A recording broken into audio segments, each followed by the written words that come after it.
رشتے کے لیے استخارہ ضروری ہے؟ اگر کسی بچے یا بچی کا رشتہ کرنا چاہ رہے ہوں تو اس سے پہلے استخارہ کرنا چاہیے یا نہیں؟ اور استخارہ کون کرے گا؟ کیا استخارہ خود کریں گے یا کسی اور سے کروا سکتے ہیں؟ ام عبداللہ کراچی۔ دیکھیں، پہلی بات تو یہ کہ بچے یا بچی کا رشتہ کر رہے ہو تو کیا استخارہ کرنا ضروری ہے؟ ضروری تو نہیں ہے لیکن کرنا چاہیے ضرور استخارہ۔ نبی صلی اللہ علیہ وسلم نے فرمایا ما خاب من استخارہ، جو استخارہ کرتا ہے رسوا نہیں ہوتا۔ لیکن استخارے کا مطلب کیا ہے خوب سمجھ لیں، بار بار یہ بتاتا ہوں پھر بھی لوگوں کی سمجھ میں نہیں آ رہا۔ استخارے کا مطلب یہ ہے کہ آپ کو جب کوئی رشتہ سمجھ میں آ گیا تو حدیث میں آتا ہے کہ جب سمجھ میں آ جائے تو ہاں کرو، خامخواہ میں نہ کرو، بلا وجہ کے نخرے نہ کیا کرو۔ اذا خطب الیکم من ترضون دینہ وخلقہ فزوجوا، کوئی ایسا نکاح کا پیغام بھیجے جس کے دین اور اخلاق سے تم مطمئن ہو تو نکاح کر دیا کرو، نہیں کرو گے تو فتنہ ہوگا۔ یہ نہیں ہے کہ استخارہ نکال کے دیکھو پازیٹیو آ رہا ہے تو ہاں کرو، نیگیٹو آ رہا ہے تو نہ کرو، ایسا کچھ بھی نہیں۔ تو وہاں ہاں تو کرنی ہے سمجھ میں آ رہا ہے تو، اور پھر استخارہ بھی کر لیں۔ استخارے کی برکت سے یہ ہوگا کہ اللہ کی مدد شامل حال ہو جائے گی۔ لیکن استخارے میں کیا کرنا ہے؟ 2 رکعت پڑھ کے استخارے کی دعا مانگنے کہ اللہ ہمیں تو سمجھ میں آ رہا ہے لیکن اس دعا کے الفاظ ہیں کہ اگر تیرے علم میں یہ بہتر نہیں ہے تو یہ ہٹا دے یہاں، تو اگر اللہ کے علم میں بہتر نہیں ہوگا تو استخارہ کی برکت سے اللہ وہاں معاملہ توڑوا دیں۔ لیکن زیادہ تر استخارہ کیا جاتا ہے ان معاملات میں جس میں انسان بہت زیادہ کنفیوژن میں ہو، تو اس کنفیوژن میں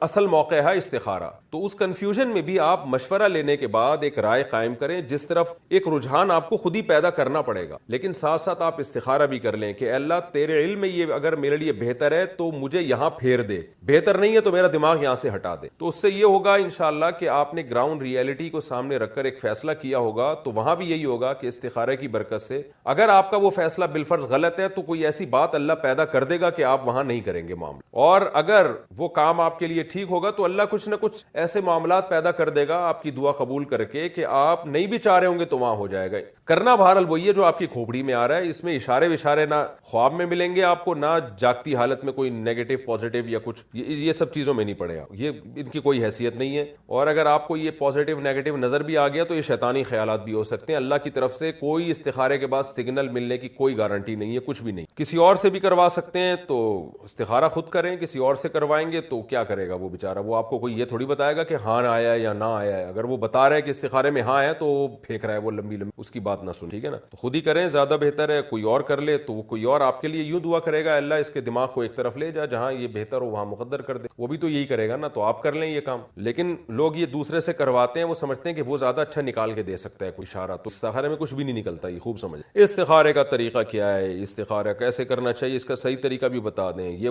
وہی ہے جو میں نے بھی بتایا ہے۔ یہ سوال اسی سوال کے ساتھ جوڑ لیں آپ، اسی جواب کے ساتھ۔ 2 رکعت پڑھنی ہے، وہ حدیث میں جو دعا آئی ہے بہشتی زیور میں وہ دعا لکھی ہوئی ہے حدیث کے حوالے کے ساتھ، تسہیل بہشتی زیور جامع رشید والے چھاپتے ہیں، وہ کتاب ضرور گھر میں رکھیں، نہیں تو آج کل نیٹ پہ سرچ کر لیں، اس پہ بھی آ جاتی۔ اللہم انی استخیرک بعلمک واستقدرک بقدرتک واسألک من فضلک العظیم فانک تعلم ولا اعلم وتقدر ولا اقدر انت علام الغیوب اللہم ان کنت تعلم ان هذا الامر خیر لی فی دینی ومعاشی وعاقبۃ امری فاقدره لی ویسره لی ثم بارک لی فیہ وان کنت تعلم ان هذا الامر شر لی فی دینی ومعاشی وعاقبۃ امری فاصرف عنی واصرفنی عنہ ثم اقدر لی الخیر حیث کان ثم ارضنی۔ یہ الفاظ ہیں استخارے کے، یہ یاد کر لیں، دیکھ کے بھی پڑھ سکتے ہیں۔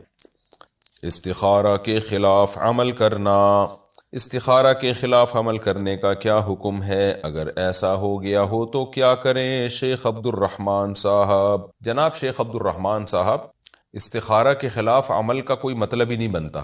اصل میں استخارے کا جو کانسیپٹ ہے نا شریعت میں، قرآن و سنت میں، وہ کانسیپٹ نہیں ہے جو لوگوں میں مشہور ہے۔ لوگ یہ سمجھتے ہیں کہ ہم جب 2 رکعت پڑھیں گے، استخارہ کی دعا مانگیں گے، اس کے بعد ہم سوئیں گے تو ہمیں خواب میں ہدایت ملے گی، تو ہم جب صبح اٹھ کے اس ہدایت کے خلاف گئے تو استخارے کے گویا خلاف چلے گئے۔ تو ایسا نہیں ہوتا۔ قرآن و سنت میں، حدیث میں جو استخارہ ہے، وہ استخارہ صرف اتنا ہے کہ 2 رکعت پڑھ کے آپ استخارے کی مخصوص دعا مانگیں، اور کرنا وہی ہے جو آپ کی سمجھ میں آئے۔ تو استخارے میں آپ کو کوئی گائیڈنس نہیں ملتی، کوئی رہنمائی نہیں ملتی۔ استخارہ اللہ سے دعا مانگنے کا نام ہے لیکن یہ دعا اتنی اہم ہے کہ اس کی ورڈنگ بھی نبی نے سکھائی اور بہت تاکید کے ساتھ بتایا کہ ان الفاظ کے ساتھ اس طریقے سے جو دعا کرے گا اللہ اس کو ناکام نہیں کرتے۔ تو اس لیے دعا مانگنے کے بعد پھر کرنا وہی ہے جو اپنی سمجھ میں آ رہا ہے۔ تو بس جو بھی کریں گے انشاءاللہ اس میں اللہ تعالیٰ خیر و برکت دے گا. لیکن کرنا وہ ہے جو سمجھ میں آ رہا ہے، مشورہ بھی لیں لوگوں سے، اس کے بعد ایک رائے قائم کریں، تو وہ رائے پر عمل کریں آپ. تو اس میں استخارے کی مخالفت بھی نہیں ہو رہی، حمایت بھی نہیں ہو رہی، کیونکہ استخارہ کوئی بتا تھوڑی رہا ہے آپ کو کہ یہ کرنا ہے کہ نہیں کرنا. لوگ یہ سمجھتے ہیں کہ استخارہ اللہ سے مشورہ ہے، یہ بالکل غلط ہے. تو اللہ سے مشورہ نہیں ہے کہ اس کے خلاف نہیں جا سکتے آپ. تو جو سمجھ میں آ رہا ہے وہ کریں. ہاں سمجھ میں کچھ آ رہا ہے کر اس کے خلاف رہے ہیں تو یہ تو ویسی بے وقوف ہونے کی علامت ہے کہ ایک آدمی کو سمجھ میں یہ آ رہا ہے کہ میں یہ کروں لیکن کر کچھ اور رہا ہے.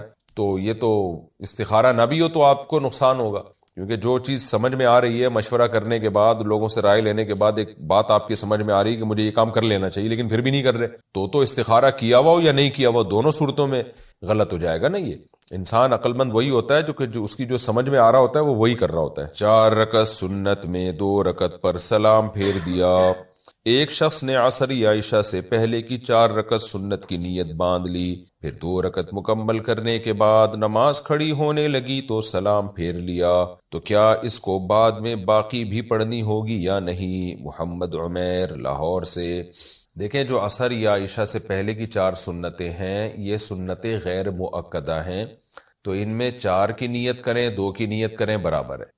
اگر آپ نے 4 رکعت کی نیت سے نیت باندھی تو 2 رکعت کے بعد بھی سلام پھیر سکتے ہیں. 2 رکعت کی نیت سے نیت باندھی تو 4 رکعت کے بعد بھی سلام پھیر سکتے ہیں. 2 رکعت کے بعد آپ نے اتحیات پڑھی تو درود شریف دعا پڑھ کے بھی کھڑے ہو سکتے ہیں اور تیسری میں ثنا بھی پڑھ سکتے ہیں. اور یہ بھی کر سکتے ہیں کہ درود شریف دعا کے بغیر کھڑے ہو جائیں اور تیسری میں ثنا بھی نہ پڑھیں. ہر طرح سے جائز ہے. تو اس لیے اگر ظہر یا عصر سے پہلے 4 سنتوں میں جماعت بیچ میں کھڑی ہو جائے تو 2 رکعت کے بعد آپ سلام پھیر دیں تو نماز آپ کی ہو جائے گی. بقیہ 2 رکعتیں لوٹانا ضروری نہیں ہے. لیکن اگر ظہر سے پہلے کی آپ 4 سنتیں پڑھ رہے ہیں تو اگر جماعت کھڑی ہونے کی وجہ سے آپ نے 2 رکعت کے بعد سلام پھیر دیا تو یہ 4 رکعت آپ کو پھر دوبارہ پڑھنی پڑیں گی. تو وجہ اس کی ہے کہ 4 رکعت ہی پوری منعقد ہوتی ہیں، اس میں آپ کو 2 رکعت کے بعد سلام پھیرنے کی اجازت نہیں ہے. تو یہ 4 کی نیت ہے تو 4 سنتیں پوری 4 رکعتیں ہی پڑھنی پڑیں گی آپ. اگر آپ نے 2 رکعت کے بعد سلام پھیر دیا غلطی سے تو آپ فوراً کھڑے ہوں گے، بقیہ 2 رکعتیں مکمل کریں گے اور آخر میں سجدہ سہو کریں گے. اسی طرح یہ جو سنت مؤکدہ ہے ظہر سے پہلے کی جو 4 ہیں ان میں اتحیات کے بعد آپ درود شریف بھی نہیں پڑھ سکتے. اگر آپ نے درود شریف پڑھ لیا تو سجدہ سہو واجب ہوگا آپ کے اوپر. اور تیسری رکعت میں بھی آپ ثنا نہیں پڑھیں گے اس میں، بلکہ ڈائریکٹ بسم اللہ پڑھ کے سورہ فاتحہ شروع کر دیں.